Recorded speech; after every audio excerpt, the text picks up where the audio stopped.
नमस्कार मित्रांनो, मी संपदा आणि तुम्ही पाहताय तुमचं आवडतं प्लॉटकॅस्ट. पूर्वीच्या काळात घरांमध्ये स्पेस कमी असायचा, पण माणसं मनाने अगदी जोडलेली असायची. आणि आता घरं मोठी झाली आहेत, पण माणसांमधलं अंतर हे त्यापेक्षा जास्त वाढलंय. आणि आता शहरांमध्ये तर सगळीकडे एकच ट्रेंड चालू आहे, तो म्हणजे 2 BHK कल्चर. नवीन लग्न झालं की 2 BHK पाहिजे. का? प्रायव्हसी हवी, इंडिपेंडेंट राहायचंय आणि सेपरेट लाईफ जगायची. आणि या सगळ्यामुळे जॉईंट फॅमिली ही फक्त फोटोमध्येच उरली. पूर्वी आजी आजोबा काका काकू कझिन्स घरामध्ये सतत आवाज असायचा.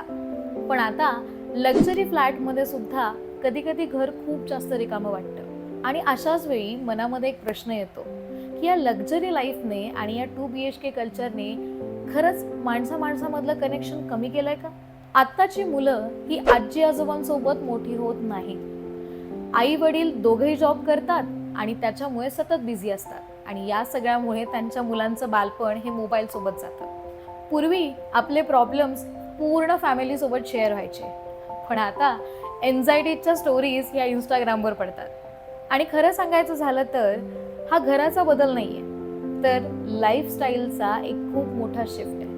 कारण लोकांना आता मोठं घर नको आहे, तर लोकांना आता मॅनेज होईल अशी मॅनेजेबल लाईफ हवी आहे. आणि मग अशा वेळी पुन्हा एक प्रश्न पडतो की या इंडिपेंडेंट होण्याच्या रेसमध्ये आपण कुठेतरी आपला इमोशनल सपोर्ट तर हरवत नाही आहोत ना?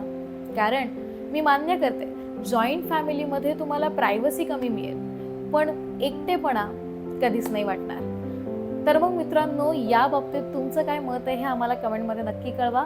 व्हिडिओ आवडला असेल तर व्हिडिओला लाईक करा, शेअर करा आणि अशाच नवनवीन व्हिडिओसाठी तुमच्या आवडत्या प्लॉट ज्ञानला सबस्क्राईब करायला अजिबात विसरू नका. भेटूयात एका नव्या व्हिडिओसोबत.